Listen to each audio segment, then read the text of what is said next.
అందరికీ నమస్కారము.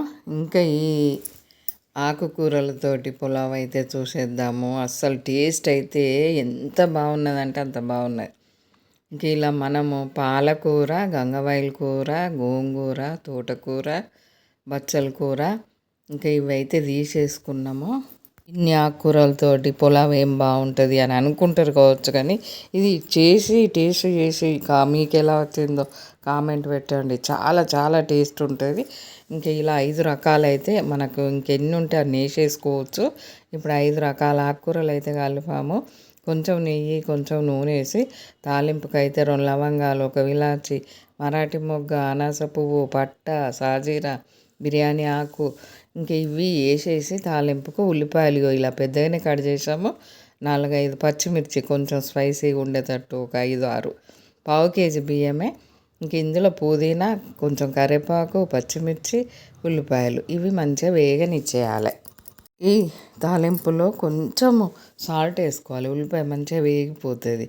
ఇన్ని ఆకుకూరలతోటి పులావ్ ఏం బాగుంటుంది అని అనుకుంటారు, కానీ ఒక్కసారి మీరు ఇలా ఇదే రకంగా చేసి ఒకసారి మీరు టేస్ట్ చేసిన తర్వాత కామెంట్ పెట్టండి మీకు ఎలా వచ్చిందో.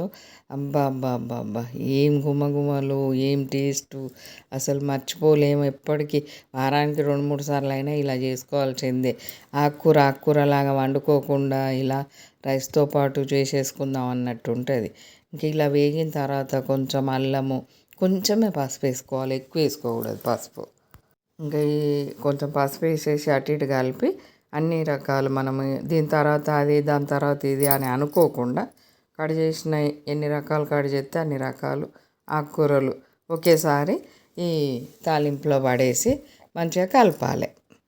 ఆకును కొంచెం మంచిగా వేగనిచ్చేయాలి, మంచిగా కలుపుకుంటూ కొంచెం వేగనిచ్చేయాలి. మనకు సాల్ట్ కలిసింది, ఇక్కడ సరిపడా స్పైసీ కూడా ఉన్నది. నేను కూడా అలానే అనుకున్నా, ఇలా వేసినాక కూర అయిపోతుంది, ఇంకేమున్నదిలే కర్రీలాగా అయిపోతుంది అని అనుకున్నా, కానీ కాదు, కర్రీలాగా కాదు, అంత బాగుంటుంది. ఇంక ఇందులో ఇది మగ్గిన తర్వాత, ఆకు మగ్గిన తర్వాత మనం కొంచెం స్టవ్ ఎక్కువ పెట్టుకోవాలి, మరీ సిమ్లో పెట్టకూడదు. స్టవ్ ఎక్కువ పెట్టుకుంటే ఆకు తొందరగా కూలబడిపోతుంది. ఇంకా ఇది ఆకు కొంచెం మగ్గగానే దీంట్లోనే రైస్ వేసేసుకోవాలి. ఇలా మగ్గిన తర్వాత ఇంకా ఈ రకంగా మగ్గాలి ఆకు. ఉల్లిపాయలు కూడా చూడండి మాడిపోకుండా మంచి కలర్ వచ్చేస్తాయి. ఇవి ముందు ఒక 1/2 అవర్ ముందు కడిగి నానబెట్టిన రైస్, పావు కేజీ. కొంచెం మెల్లగా కలుపుకోవాలి, ఎడపెడ కలపకూడదు, రైస్ విరగకుండా మెల్లగా ఆకుకూరలతో పాటు కొంచెం కలిపి మంచిగా కొంచెం వేడి దాకనిచ్చేయాలి. స్మెల్ అనేది రైస్కు వచ్చేస్తుంది. వేడి తాకితే కొంచెం సేపు మనం వేడి దాకనియాలి, పొగలు వెళ్ళాలి. అప్పుడే బాగా కలపకూడదు, విరిగిపోతుంది రైసు. ఇలా మనకు ఇలా ఒక్కసారి పొగలు వెళ్తే పైకి కలిపినాక అప్పుడు మనకు రైస్కు సరిపడా వాటర్ పోసుకోవాలి. ఇంకెక్కువ పోయిన అవసరం లేదు, మనము రైస్కి ఎలా పోసుకుంటామో అలానే. మేమైతే ఇప్పుడు మామూలు రైస్ వండామో, బాస్మతి తోటి అయితే ఇంకా బాగుంటుంది. ఇప్పుడు మనము సరిపడా రైస్కు వాటర్ పోసాం కదా, అప్పుడు గరం మసాలా వేసుకోవాలి కొంచెం.